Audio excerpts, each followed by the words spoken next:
Hello viewers, সবাইকে স্বাগতম আজকের নতুন ভিডিওতে। ভাবুন তো, শান্ত একটা সমুদ্র সৈকত, হঠাৎ করেই সেটা হয়ে উঠল মৃত্যুর ফাঁদ। যে বালিতে দাঁড়ালে মনে হয় নিরাপদ, সে বালি যদি আপনাকে ধীরে ধীরে গিলে খেতে শুরু করে, তাহলে বাঁচবেন কিভাবে? আজকের মুভিটি কোনো সাধারণ মনস্টার স্টোরি নয়, এটা এক ভয়ঙ্কর সার্ভাইভাল হরর, যেখানে এক ভুল পা মানেই নিশ্চিত মৃত্যু। বন্ধুরা পার্টি করতে এসেছিল, কিন্তু সকালে উঠে বুঝলো তারা আটকে পড়েছে এমন এক জায়গায় যেখান থেকে পালানো প্রায় অসম্ভব। এই রহস্যময় বালির নিচে ঠিক কি লুকিয়ে আছে, কে বাঁচবে আর কে হারিয়ে যাবে চিরতরে, সব জানতে হলে ভিডিওটি শেষ পর্যন্ত দেখতেই হবে। তো আর দেরি নয়, চলুন শুরু করা যাক আজকের গল্প।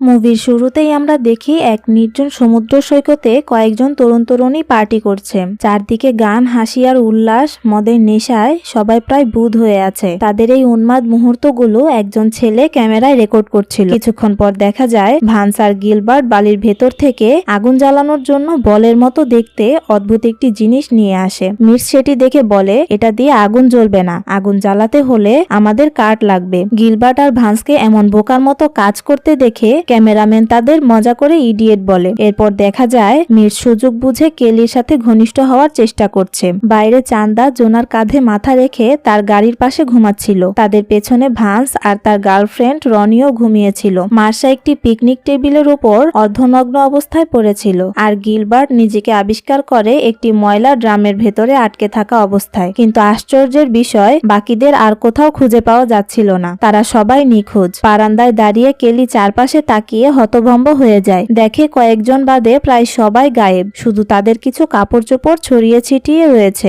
ঠিক তখনই ভান্স আর রনিও ঘুম থেকে জেগে ওঠে। চান্দা সঙ্গে সঙ্গে মার্শাকে ডেকে তোলে এবং দ্রুত কাপড় পরতে বলে, কিন্তু ঘুম থেকে উঠেই মার্শা হঠাৎ বমি করতে শুরু করে। এদিকে কেলির চোখে পড়ে একটু দূরে বালির ভেতরে একটি পাখি আটকে গেছে। অদৃশ্য কিছু যেন পাখিটিকে টেনে নিচ্ছে। মুহূর্তের মধ্যেই পাখিটি বালির ভেতরে তলিয়ে যায়। এই দৃশ্য দেখে সবাই আতঙ্কিত হয়ে পড়ে। মার্শা দুর্বল গলায় বলে সে অসুস্থ বোধ করছে। তখন অন্যরা তাকে আশ্বস্ত করে বলে, তুমি গাড়িতে এসে বসো, আমরা এখনই ফিরে যাচ্ছি। কেলি সঙ্গে সঙ্গে মার্শাকে বালিতে নামতে নিষেধ করে, কিন্তু ততক্ষণে দেরি হয়ে গেছে। মার্শা বালিতে এক পা দিতেই তার পা অবিশ্বাস্যভাবে আটকে যায়। প্রথমে জোনা আর বাকিরা বিষয়টিকে ঠাট্টা হিসেবে নিলেও কয়েক সেকেন্ড পর তারা বুঝতে পারে ব্যাপারটা মোটেও স্বাভাবিক নয়। ভান্স তাকে বাঁচাতে এগিয়ে যেতে চাইলে কেলি তাকেও থামিয়ে দেয়, কিন্তু রনির বাধা উপেক্ষা করে ভান্স বালিতে নেমে মার্শার দিকে এগোতে থাকে। হঠাৎ তার পায়ে যেন কিছু একটা পেঁচিয়ে ধরে, সে ভারসাম্য হারিয়ে পড়ে যায়। মির্স তাকে টেনে তুলতে ছুটে আসতে চাইলে কেলি তাকে জোর করে আটকে দেয়। এই সময় ভান্স আর রনি আতঙ্কে চিৎকার করতে থাকে। জোনাও সাহায্য করতে এগোতে চাইলে চান্দা তাকে থামিয়ে দেয়। শেষমেশে তারা গাড়ি স্টার্ট দেওয়ার চেষ্টা করে, কিন্তু তাদের গাড়িটি ওই মুহূর্তে স্টার্ট নিচ্ছিল না এবং পরিস্থিতি আরো ভয়ঙ্কর হয়ে ওঠে। এরপর আমরা দেখি ভান্স ধীরে ধীরে বালির ভিতর তলিয়ে যাচ্ছে। কেলি আতঙ্কিত হয়ে মিটসকে বলে, দ্রুত একটি দড়ি আনো। মিটস তাড়াহুড়ো করে দড়ি সহ একটি লাইফ বোল্ট ভান্সের দিকে ছুঁড়ে মারে। সবাই তখন লক্ষ্য করে ভান্স মাথা তুলতে চেষ্টা করলেও তার দেহের চারপাশে অসংখ্য তন্তুর মতো কিছু বস্তু যেন তাকে টেনে বালির ভেতর নিয়ে যাচ্ছে। চোখের সামনে ভান্স ধীরে ধীরে বালির মধ্যে হারিয়ে যাচ্ছে। জোনা চিৎকার করে বলে, মনে হচ্ছে এটি চোরা বালি। রনি আতঙ্কিত কণ্ঠে বলে, না, এই বালি তাকে টেনে খেয়ে ফেলেছে। জোনা বলে, আমরা আসলেই বুঝতে পারছি না এটা কি। চান্দা তখন সাহায্যকারীদের কল করার জন্য জোনার কাছে ফোন চায়। জোনা তখন হতাশ হয়ে বলে, সবার ফোন গাড়ির ট্রাঙ্কে আছে, রুলস অনুযায়ী সেগুলো আগেই নিয়ে নেওয়া হয়েছিল। তাই সে মিটসকে গালাগালি করতে শুরু করে, কিন্তু মিটস শান্তভাবে বলে, চিন্তা নেই, আমরা এখনো বেঁচে আছি, তাই চলো আমরা সবাই মিলে এখান থেকে বের হওয়ার পরিকল্পনা করি। চান্দাও এই পরিকল্পনায় সম্মতি জানায়। জোনা তখন গাড়ি স্টার্ট দেওয়ার চেষ্টা করলে কোনো লাভ হয় না। চান্দা চেক করে বলে, গাড়ির ব্যাটারি ডেড, এখানে কেউ না আসা পর্যন্ত আমাদের অপেক্ষা করতে হবে। এই সময় কেলি বালির কাছে নেমে যায় আর মিটস তাড়াতাড়ি তাকে আটকায়। কেলি বলে, কয়েক সেকেন্ড চুপ থাকো, সবাই একটু খেয়াল করো। কেলি যখন বালির কাছে হাত বাড়ায়, অসংখ্য সুতার মতো তন্তু বালির ভেতর থেকে বেরিয়ে আসে। আতঙ্কে সবাই পিছিয়ে যায়। ঠিক তখন গিলবার্ট জেগে ওঠে। সে ময়লার ড্রামের মধ্যে আটকে থাকার জন্য খুবই অস্বস্তি অনুভব করে। তাই সে ড্রাম থেকে বের হওয়ার চেষ্টা করে, কিন্তু সবাই তাকে ড্রাম থেকে বের হতে নিষেধ করে। কিন্তু গিলবার্ট রেগে চিৎকার করে বলে, আমাকে এই ড্রাম থেকে বের করো। কিছুক্ষণ পর সে ড্রাম থেকে 2 হাত বের করে এবং মির্জকে বলে, কি হয়েছে? মির্জ বলে, এই বালিতে কিছু আছে, এগুলো আসলে চুলের মতো কিছু, আপাতত তুমি শক্ত হয়ে বসে থাকো। ফ্রান্স আর মার্শা মারা গিয়েছে। কেলি সতর্ক করে বলে, আমরা এই বালি স্পর্শ করতে পারবো না। গিলবার্ট আবার অসহায় গলায় বলে, এই ড্রামে কিছু আছে, আমার খুব ব্যথা করছে, মনে হচ্ছে তোমরা আমার সঙ্গে মজা করছো। মির্জ বলে, 2 ঘন্টা পর সাহায্যকারীরা আসবে, ততক্ষণ পর্যন্ত অপেক্ষা করতে হবে। পরের দৃশ্যে দেখা যায় জোনা আর চান্দা চুপচাপ কথা বলছে। তাদের পেছনে রনি নিজের ব্যাগ থেকে একটি ডায়েরি বের করে নীরবে উল্টে পাল্টে দেখছিল। ঠিক সেই সময় গাড়ির চারপাশে বালির দিকেও দেখা যায় সুতার মতো তন্তুগুলো ধীরে ধীরে ছড়িয়ে পড়ার চেষ্টা করছে। অন্যদিকে কেলি মির্জকে জিজ্ঞেস করে, তুমি যে সাহায্যকারীর কথা বলেছিলে ওরা কিভাবে আসবে? মির্জ উত্তর দেয়, সাহায্যকারীর কথা বললে গিলবার্টের ওই ড্রামের ভেতরে বেঁচে থাকার সম্ভাবনা তৈরি হবে। এদিকে রনি তার মায়ের উদ্দেশ্যে ডায়েরিতে কিছু লিখতে থাকে। গিলবার্ট সহ সবাই দীর্ঘ অপেক্ষায় ক্লান্ত হয়ে পড়ে। এই ফাঁকে কেলি একটি ম্যাচ বক্স খুঁজে পায় এবং সেটি চুপচাপ নিজের পকেটে রেখে দেয়। এরপর সে কেলিকে প্রশ্ন করে, গত রাতে আসলে কি হয়েছিল? কেলি তখন গম্ভীর গলায় বলে, আমরা কি করেছি সেটা আমরা জানি, আমি জানতে চাই এই বালির কি হলো। কাল রাতেও তো আমরা এখানেই হেঁটেছি, তাহলে হঠাৎ এমন কি হলো যে এই বালিতে সবাই নিশ্চিহ্ন হয়ে গেল? এদিকে গিলবার্ট রেগে উল্টাপাল্টা বকতে শুরু করে। রোদের তাপে সে আরো বিরক্ত হয়ে ওঠে। জোনা তখন কেলির দেওয়া সানলোশনটি তার দিকে ছুঁড়ে দেয়। গিলবার্ট সেটি নিয়ে গায়ে মাখতে থাকে। ঠিক তখন কেলি একটু দূরে পড়ে থাকা একটি ভাঙা খোলসের দিকে সবার দৃষ্টি আকর্ষণ করতে বলে। তখন গিলবার্ট বলে, কাল আমি আর ভান্স এটা এই বিচেই পেয়েছিলাম। কেলি গম্ভীরভাবে বলে, হতে পারে এটা কোনো মনস্টারের ডিম, আর যদি তাই হয় তাহলে সেটা এখনো এই বালির ভেতরেই আছে। যদি সত্যি এমন কিছু থেকে থাকে তাহলে সেটি এখন অনেক বড় হয়ে গিয়েছে। আতঙ্কে গিলবার্ট সেখান থেকে বেরিয়ে যেতে চায়। কেলি তখন বলে, এটা নিশ্চিত করার একটা উপায় আছে। সে কিছু খাবার ছুঁড়ে মারে, বোঝার চেষ্টা করে বস্তুটি কতদূর পর্যন্ত ছড়িয়ে আছে। এরপরও মির্জ আরেকটি খাবার ছুঁড়ে দেয়, কিন্তু তাদের খাবারের সংকট থাকায় গিলবার্ট এতে রেগে যায়। তারপর একটি পাখি এসে সেটি খেতে শুরু করে, কিন্তু তাদের চোখের সামনেই সেই পাখিটি হঠাৎ করে বালির ভেতরে তলিয়ে যায়। এই দৃশ্য দেখে গিলবার্ট ভয় পেয়ে যায় এবং বলে, আমরা সবাই মারা যাব, এখানে আসাটা আমার জীবনের সবচেয়ে বড় ভুল ছিল। গিলবার্ট তখন মির্জকে অন্যদিকে চেষ্টা করতে বলে। মির্জ খাবারটি অন্যদিকে ছুঁড়ে মারতেই সবাই অবাক হয়ে দেখে এবার খাবারটি আর বালির ভেতরে ডুবে যাচ্ছে না। এতে তারা বুঝতে পারে এখান দিয়ে বের হওয়ার একটা সম্ভাব্য পথ আছে। এই আবিষ্কারে সবাই কিছুটা খুশি হয়ে ওঠে, কিন্তু রনি সঙ্গে সঙ্গেই বলে, তাতে কি লাভ, আমরা সেখানে যাব কিভাবে? জোনা উত্তর দেয়, খুব বেশি দূর নয়, কোনো না কোনো উপায় আমাদের বের করতেই হবে। এ কথায় চান্দা আপত্তি জানায়। সে বলে, জায়গাটা অনেক দূরে, আমার মনে হয় কারো আসার জন্য অপেক্ষা করাই ভালো। রনি তখন বলে, এটা বসন্তের ছুটি, 2 সপ্তাহেও কেউ কারো খোঁজ নেবে না, ঘন্টার পর ঘন্টা পার হয়ে যাচ্ছে তবুও কেউ আসছে না, আর দেখো সব জিনিসপত্র পড়ে আছে, তাও কেউ খুঁজতে আসেনি। এ কথা শুনে রনি সহ সবাই মানসিকভাবে ভেঙে পড়ে। এরপর চান্দার নিষেধ সত্ত্বেও জোনা সাহস করে সার্ফবোর্ডগুলো বালির উপর বিছিয়ে নেয় ও তার উপর পা রাখে। আশ্চর্যের বিষয় হলো তার কিছুই হয় না। এতে সবার মনে নতুন করে আশা জাগে। জোনা যখন টেবিলের উপর পা রাখে ঠিক তখনই পেছনের সার্ফবোর্ডটি হঠাৎ সরে যায়। বোর্ডটি আরো পিছিয়ে গেলে টেবিলে ভর দিয়ে থাকা অবস্থায় জোনার শরীর হেলে পড়ে। বালির ভেতর থেকে সুতার মতো তন্তুগুলো জোনার পেটের দিকে টানতে শুরু করে এবং কয়েকটি তন্তু তার পেট ভেদ করে ঢুকে যায়। প্রচন্ড কষ্টে জোনা কোনো মতে টেবিলের উপর উঠে আসে, কিন্তু সঙ্গে সঙ্গে অসুস্থ হয়ে পড়ে এবং সবাইকে বলে এটা জেলিফিশের মতো। সবাই জোনাকে সাহায্য করতে চাইলেও বাস্তবে তেমন কোনো উপায় ছিল না। রনি বলে উঠে, শুধু ছোঁয়াতেই এত ব্যথা হচ্ছে, তাহলে এটা ভীষণ বিষাক্ত। চান্দা তখন বলে, তোমার পেটটা দেখো। জোনা তাকিয়ে দেখে সেখানে তন্তুগুলো লেগেছিল, সেখানে ভয়ঙ্কর ক্ষত তৈরি হয়েছে। কেলির কথায় সে আবার টেবিলের উপর উঠে যায়, কিন্তু ক্ষত দেখার পরই সে হঠাৎ দুর্বল ও ক্লান্ত অনুভব করতে থাকে। কেলি তাকে শক্ত থাকতে বলে এবং বলে ব্যাগের ভেতরে কি কি আছে তা পরীক্ষা করতে। জোনা একটি ড্রিঙ্ক রনির দিকে ছুঁড়ে দেয়, রনি ও চান্দা সেটি পান করে।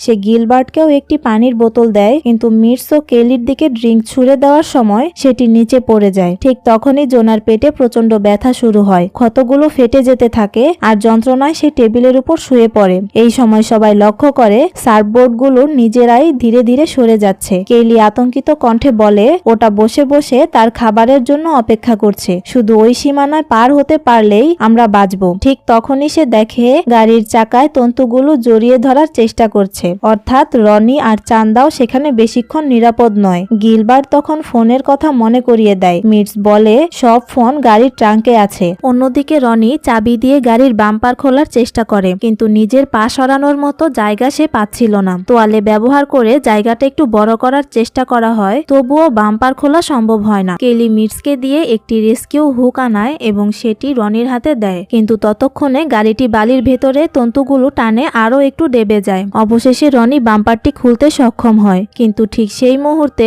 তার পা পিছলে যায়। বাম্পারটি হঠাৎ বন্ধ হয় আর তার হাত সেখানে আটকে যায়। এই সংকটময় মুহূর্তে অ্যালেক্স নামের এক বীজ টহলকারী গাড়ি নিয়ে সেখানে এসে পৌঁছায়। কেলি ও গিলবার্ট তাকে বালির ভয়াবহতার কথা জানিয়ে সাহায্য চাইলে লোকটি ধরে নেয় তারা নেশাগ্রস্ত হয়ে ভুলভাল বকছে। সে তাদের গাড়িতে বসে থাকতে বলে এবং ব্যাকআপের জন্য সিকিউরিটিতে কল করার পরামর্শ দেয়। এরপর সে জোনাকে টেবিলের উপর শুয়ে থাকতে দেখে নেশা জাতীয় কিছু আছে কিনা তা খুঁজতে গাড়ি থেকে নেমে আসে। জোনার কাছে গিয়ে তার অবস্থা দেখে লোকটির মুখে অনুশোচনার ছাপ ফুটে ওঠে। এরপর সে গিলবার্টের দিকে যায়। ওই সময় মিটস ফিসফিস করে কেলিকে বলে ওর কিছু হচ্ছে না কেন।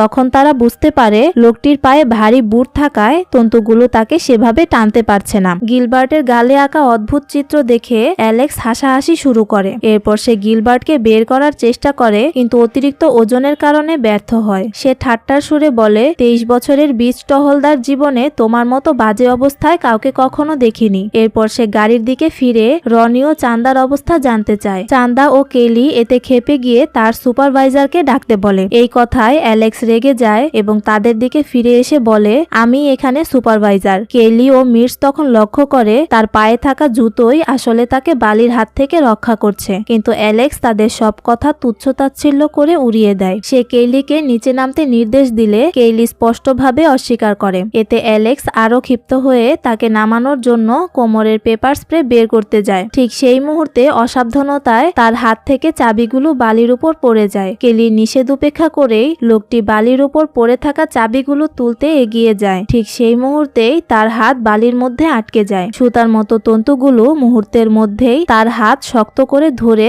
বালির ভেতরের দিকে টানতে শুরু করে, কিন্তু সে যখন হাত ছাড়ানোর চেষ্টা করে তখন বালির ভেতরে আটকে থাকা তার হাতের অংশ ছিঁড়ে যায়। চোখের পলকেই লোকটি সম্পূর্ণভাবে বালির ভেতরে তলিয়ে যায়। এদিকে রনির হাত গাড়ির বাম্পারে ভয়াবহভাবে আটকে ছিল। এই অবস্থায় মিট সিদ্ধান্ত নেয় সে তোয়ালে আর স্যান্ডেল পায়ে জড়িয়ে সেখান থেকে বের হওয়ার চেষ্টা করবে। চান্দা তার দিকে একটি তোয়ালে ছুঁড়ে দেয়, কিন্তু দ্বিতীয় তোয়ালেটি ধরতে গিয়েই মিটসের নিচে থাকা কাঠের রেলিং ভেঙে যায়। সে সোজা বালির মধ্যে পড়ে যায়। মুহূর্তের মধ্যেই তন্তুগুলো তাকে জড়িয়ে ধরে এবং চোখের সামনেই ছিঁড়ে খেয়ে ফেলে। কেলি আতঙ্কে দেখে ভাঙা কাঠের রেলিং এর অংশগুলো ধীরে ধীরে সরে যাচ্ছে। সে চান্দাকে সেগুলো ধরে রাখতে বলে এবং রেলিং এর বাকি অংশ নিজের দিক থেকে চান্দার দিকে ছুঁড়ে দেয়। চান্দা কোনো রকমে সেগুলো ধরে রাখে। এরপর কেইলি লাইফগার্ড রুমের বারান্দা থেকে লাফ দিয়ে গাড়ির উপর উঠে পড়ে। সেখানে উঠেই সে রাগে চান্দাকে ঘুষি মারে তার বয়ফ্রেন্ডকে কেড়ে নেওয়ার জন্য। সে ড্রামের ভেতর আটকে থাকা গিলবার্টের শরীর বের করার চেষ্টা শুরু করে।